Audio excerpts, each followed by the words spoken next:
Well, just when you think it couldn't get any weirder this election cycle, now it has become the cycle of agent provocateurs, ringers, plants in the audience. I mean, it's not enough that we have dead people signing up to vote, but now they're actually having plants left and right to push their agenda as if they don't think that we are going to catch them in the act. I mean, it started about a year ago with Pope Kid, who just magically burst through the crowds there and all the Secret Service and was able to get his message or her message directly to the Pope. Come on. Now we've got this bombshell with a Hillary caught using a child actor at a staged town hall. Owen Schroyer, you saw this. I mean, what did you think? Well, I think it shows the desperation of the Clinton campaign right now to force their rhetoric into the mainstream. It's so bad that they're going to indoctrinate a young girl into their propaganda. I mean, that is truly sick. They're going to take advantage of a young girl and then make her go out and force the rhetoric that they've wanted this whole campaign, that Trump hates women. And Give me a break. How will you help this with body image? You know, how will you, as the first woman president, help? It's like, that's not the job of the freaking president, okay? It does show their desperation. They're trying to force a narrative that nobody wants to talk about, you know, a better topic, you know, a more authentic topic. You know, we toss these around all day long, but this really random one, she's so unsuccessfully cannot frame the narrative. But this poor little girl, she did a great job, by the way. I just want to throw that out there. It's not her. It's her scummy little father who gets onto Twitter and then says, I'm so proud of my boo, mic drop. You should see the comments underneath it. Nobody bought it. What a shameful moment for him. She's like a child actor, okay? So she gets it in to lob this softball at Hillary Clinton. And, I mean, talk about being sexist. They're constantly trying to take it away from the fact that, you know, don't run a sexist campaign. But then everything that gets lobbed gently at Hillary Clinton is all about her womanhood and how will she save the country with her vagina. And here then the media is just ad nauseum repeating this video of this girl talking about, you know, body image and stuff. But this isn't, you know, the end of this or even the beginning.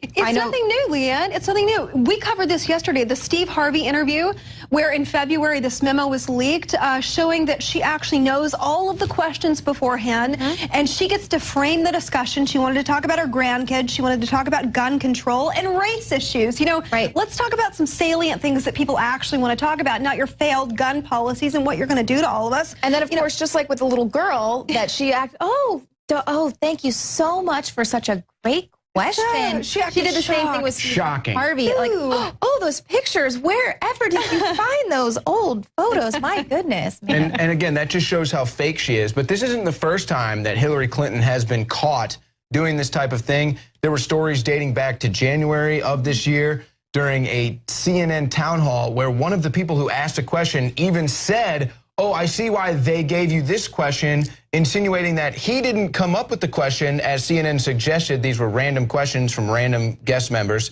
No, he's showing you that he was given this question to ask Hillary Clinton. And like you said, it's being exposed on social media. Nobody is buying this. Even AP writes stories about how they try to control the narrative of these events before Hillary Clinton gets there.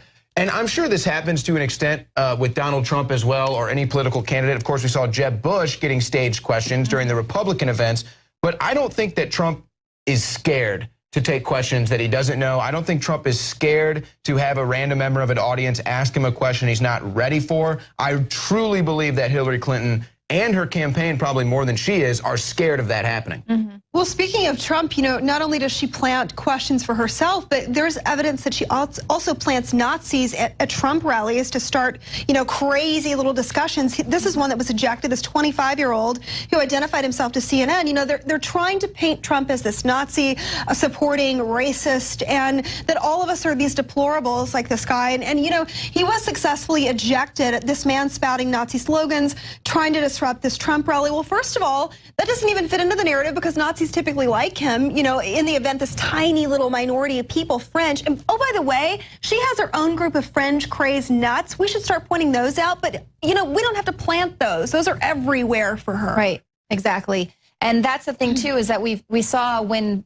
Bernie Sanders supporters were being sent to the Trump rallies to go and disrupt these Trump rallies. Why weren't they sent to Hillary Clinton's rallies when she was the one that was Bernie Sanders' opponent at the time.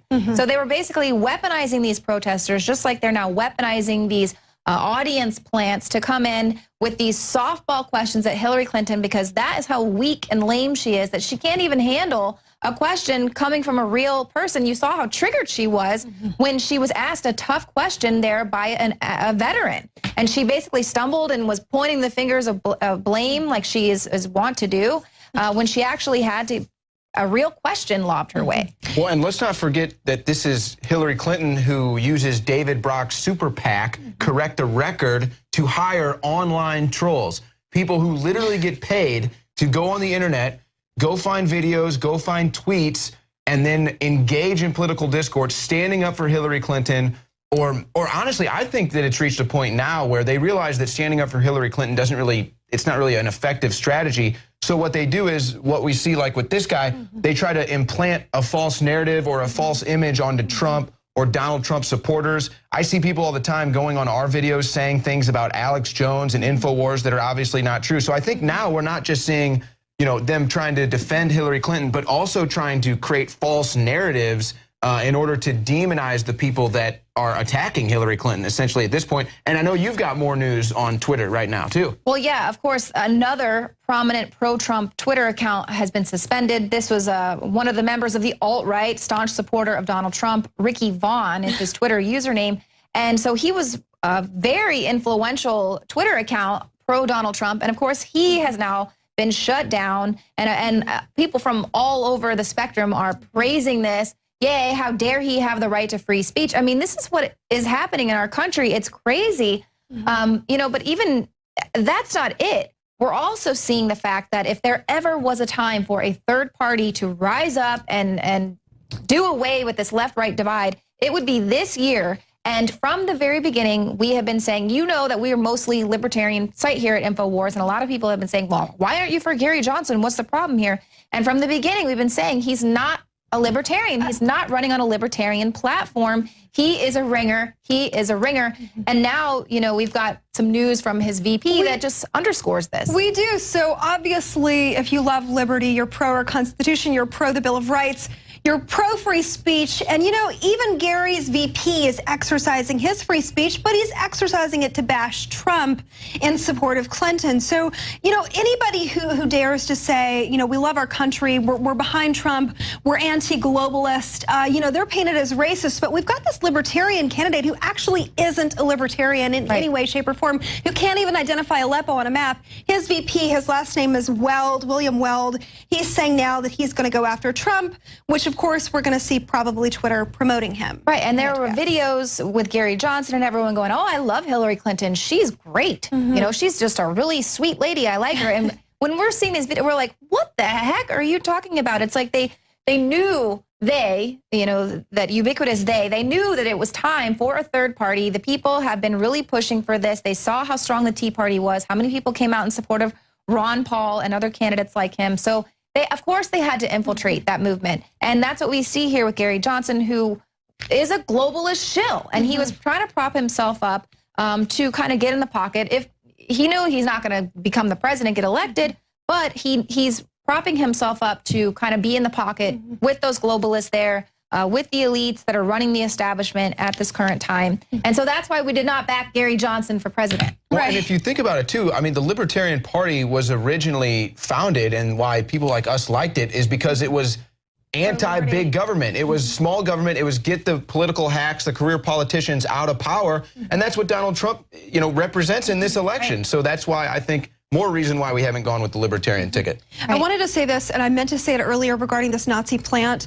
The Trump supporters that we found on the ground, we cover these rallies, we go into a crowd. They are typically the most gracious, humble, loving people. They genuinely love this nation, which, you know, seeing something like this, it's so obvious. It is so personally offensive to me every time you hear that word Nazi related to a very gracious, for the most part, group of people. Right, well, that's or a like cartoon the oldest. Frog. Right. I mean, it's the oldest trick in the book, is just call somebody Hitler and then you can win the argument or stop it right there. I mean, it's ridiculous. And we're seeing through the tactics, just like we're seeing through these fake actors that you're using in your audience. All right. Well, thank you guys. And thank you so much for tuning in to the show tonight. We will see you here again tomorrow at 7 p.m. Central.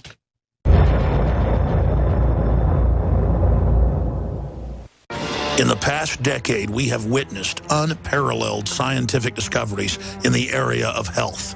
But no one has put together a formula that focuses directly on brain health, nerve growth factors, and optimizing your cellular energy at the same time. DNA Force is one of the most expensive formulas to produce. Some of the ingredients in DNA Force are $12,000 a kilogram. We are using the coveted, patented, only American source of PQQ, CoQ10, and more. You want the best that's out there at the lowest price anywhere? Well, we're bringing you a total win-win. The ultimate value, cutting-edge, trailblazing game changer that also supports the InfoWar. We have produced a limited run of DNA Force, and it will take up to 12 weeks to produce more once we sell out. Secure your DNA Force today at InfoWarsLife.com or call toll-free 888-253-3139.